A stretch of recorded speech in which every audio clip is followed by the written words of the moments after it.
आरती क्या है?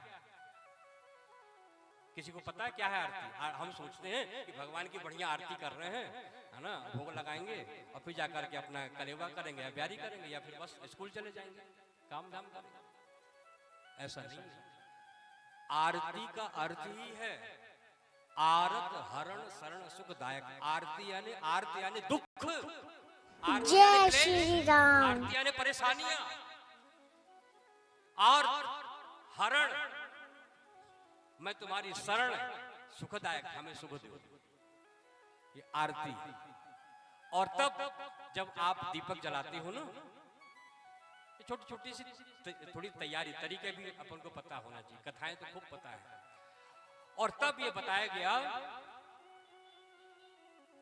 कि जब दिया जले तो आरती करनी कैसी, कहाँ घुमानी है, बस ये हाथ लिए घुमाए पड़े, कहीं भी देखे पड़े, ऐसा नहीं है। तब हम पाप के भागी बन रहे। वही में कारण छोटी छोटी सी बातें हमारे हवन करते हुए हाथ जलते हैं, आपको कुछ नहीं मिलता। आप सब्जी बनाते हो, आप घर में रोटी बनाते तो आपको पता है ना कितना नमक डालना है, कितनी हल्दी डालनी है, अनुमान है, अनुपात है, सब कुछ, तब तो स्वाद आता है। ऐसे ही पूजन का भी है बच्चों। पूजन का यदि विधान नहीं पता है तो पूरी पूजा जो है तुम्हीं को ले डूबेगी। अभी तक हम कहते हैं इतने सालों से हम उपवास रह रहे हैं, इतने सालों से इतनी कथा, लेकिन कुछ मिला नहीं महाराज। कहां से मिलेगा? अनुपात और कुछ नियम पता ही नहीं, पता करना भी नहीं चाहते अपन। विद्वानों से पूछो, इनसे तरीका पूछो। और तब दो तीन बातें केवल छोटी छोटी सी। जब हम आरती जलाते हैं तो भगवान के सबसे पहले चरणों में 2 बार घुमाएं, सबसे नीचे पैरों में 2 बार चरणों में, फिर इसके बाद 1 बार नाभि में, फिर 3 बार जो है उनके मुखमंडल में। कितना हो गया? 2, 1 और गिनते जाओ भाई, गिनती में बताओ। और फिर उसके बाद जो है नीचे से लेकर ऊपर तक 7 बार, ऐसी 14 कलाओं की आरती करनी चाहिए। तब वो आरती भगवान को स्वीकार होती। आपके अंदर के आर्त भगवान स्वीकार करते हैं और फिर भगवान का अंदर का तेज जागता है, पहले चरणों से, फिर नाभि से, फिर मुखमंडल से, और फिर चारों दिशाओं से जब आरती कर, तब भगवान प्रसन्न होकर के आपको जो है आरत हरण शरण सुखदायक होते हैं। एक बात और छोटी सी और, अच्छा उसके बाद आप क्या करते हो? कर्पूर गौरम बोलते हो, याद है किसी को? सुनाओगे? कर्पूर गौरम करुणावतारम। उसके बाद एक दूसरी लाइन आ जाती है, मंदार माला कुलकाय काये। फिर क्या अगली लाइन बोलो भाई? कृपाल माला। क्यों भाई गौतम जी, क्या अगली लाइन क्या है? कृपाल माला कुलकाय। हो गई परीक्षा, गए बंटा ठार। ये भी मजाक में भी नहीं कर रहा हूं, तुम लोगों से कह रहा हूं। छोटी सी गलती, हवन करते हाथ जलता है। अरे बहनों माताओं, भगवान शंकर के स्वरूप का वर्णन है। कर्पूर की तरह धवल है, एकदम व्हाइट नहीं है, कपूर की तरह, ऑफ व्हाइट। कपूर जैसे उड़ता रहता है, रख दो ऐसे ही भगवान शिव के रूप में, पिंडी के रूप में रख दो तो पूरे में फैल जाते हैं, कपूर की तरफ सर्वव्यापी हो जाते हैं। कर्पूर गौरव, करुणा के अवतार हैं, संसार के सार हैं। और मंदार माला पहनते हैं। और फिर तुमने क्या कह दिया? कपाल माला। क्या बोले? कृपाल माला। क्या बोलते कि नहीं बोलते? बोल भाई। कृपाल माला। बस गड़बड़ हो गया। कृपा क्या होती? कृपा की माला क्या होती भाई? शंकर जी क्या कहते हैं? कपाल माला कृत शेखराय। कपाल की माला है और कृत शेखराय, जहां पर उसके शीश में जो है शेष शशि चंद्रमा है। अर्थ छोटे छोटे पॉइंट में आपको गिना रहा हूं केवल। तो हम कृपाल शब्द नहीं बोलना है वहां, कपाल माला कृत शेखराय। भागवत जी के द्वारा जीवन के जो कृष्ण ने हनुमान जी के द्वारा जो राम कथा में जो छलांगे लगाई हैं, कहीं वो लंका के लिए गए हैं, कहीं वो सीता को बचाने गए हैं, कहीं सुषेण वैद्य क्या गए, ये जो छलांगे उछल कूद हैं, ये उछल कूद क्या है? ये हमारे जीवन को सुरक्षा करने की तैयारियां हैं। हमारे भीतर भी ऐसा उत्साह हो, ऐसा उन्नयन विकास हो, किसी चीज को प्राप्त करने के लिए हम ऐसे लल्लू पंजू ना बन रहे। यहाँ राम कथा में हनुमान जी हमें प्रेरणा दे रहे हैं कि कैसे आप जो है राम काज लगता अवतार लील है नागो जल दिखा रहा है। है ना, राम काज के लिए मेरा अवतार हुआ है। और एक छोटी सी बात से बात पूरी करूंगा, क्योंकि सब लड़कियां बच्चे स्कूल वाले पढ़े लिखे हैं ना, गिनती इनके मैथमेटिक्स बहुत बढ़िया है। एक बार क्या हुआ, एक यहाँ अपने जो राजस्थान में क्या चलता है भाई, गाड़ी मोटरसाइकिल चलती है कि ऊंट चलते हैं बताओ? ऊंट चलते हैं। अरे वाह।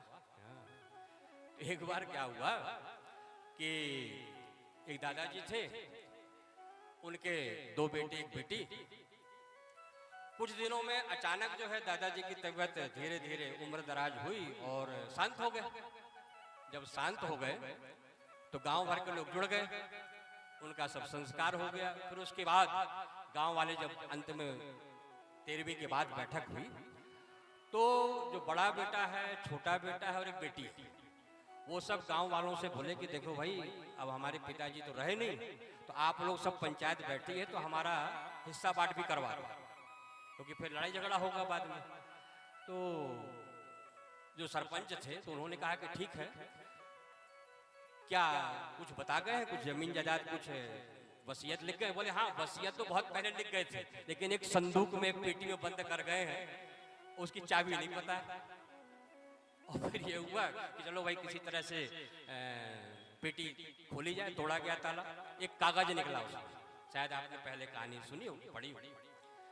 जब कागज निकला तो सरपंच के हाथ में आया, सरपंच जी ने पढ़ा कि भाई दादाजी जो मर गए हैं, उन्होंने लिखा है कि मेरी कुल जायदाद का आधा हिस्सा बड़े बेटे को और चौथाई हिस्सा छोटे बेटे को और 5वां हिस्सा, कुल जायदाद का 5वां हिस्सा मेरी बेटी को दे दे।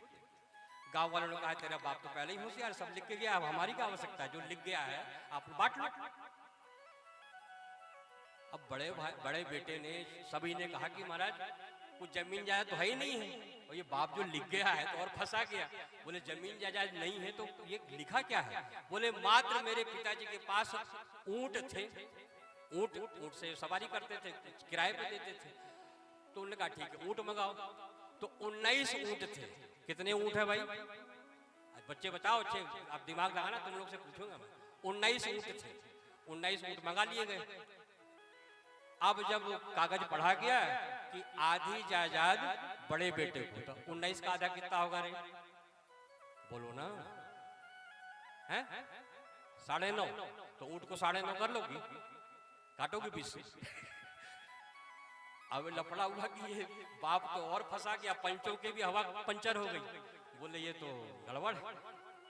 अब एक पंचायत पंच ने बोला कि एक काम करो, इनको बेच बांच दो और बेच के पैसा बांट दो। तीसरे पंच ने कहा नहीं, जो बाप ने लिख के गया वही होगा, जो लिखा पड़ी है वही होगा, कोई बेचने की तो बात ही नहीं आई। अब बड़ी समस्या खड़ी हो गई, यहाँ उला पुला बात। इतने में भीड़ जो इकट्ठी हो गई थी, एक जो व्यक्ति मर गया था उसका एक दोस्त था, उसके पास में भी ऊंट था, वो चला आ रहा था कहीं से। उसने देखा कि मेरे दोस्त के घर के सामने भीड़ क्यों लगी।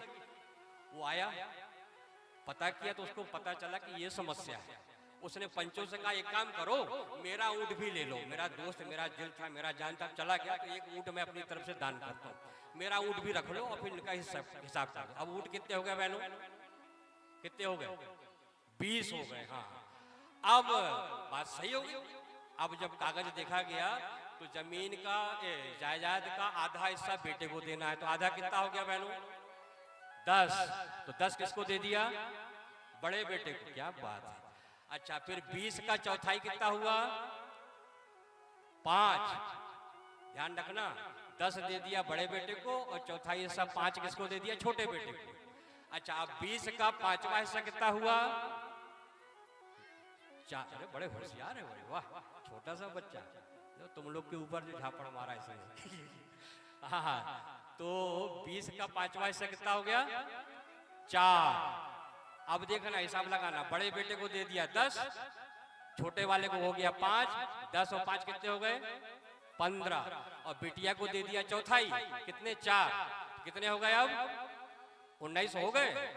और तब वो जो दोस्त था उसने कहा आपका हिस्सा बंटवारा हो गया ना? बोले हाँ हो गया। बोले हमारा वाला हमको दे दो। और अपना जब लेके चला वो, तब वहां पर मेरा कहने का मतलब ये कि उस एक के बिना बंटवारा हो नहीं रहा था, और वो एक बटा भी नहीं, उस बंटवारा भी हो गया।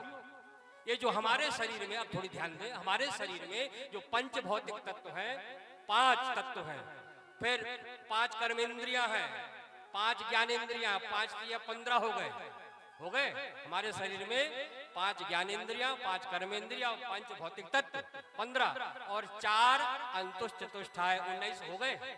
19 है, लेकिन वो जो आत्मा के रूप में कृष्ण है, परमात्मा है, उसके बिना ये 19 काम भी नहीं करते। और ऐसे ही जब वो चला जाता तो 19 फिर पड़े रह जाते। इसलिए बहनों, कथा को के सार को समझना है कि हमारे शरीर के भीतर हमारी यात्रा जो चल रही है, इसमें हमें क्या काम आएगा। और यही काम आएगा जब कथा व्यास जी के द्वारा, बहुत अच्छे विद्वान हैं, बड़े सार को कहो, उसमें से पूछो, तुम भी प्रश्न करो इनको बाद में कि महाराज ये चीज समझ में नहीं आई, पूछोगे ना? हाँ, पूछना चाहिए। ये भागवत जी आपस में संवाद ही है, शौनकादि और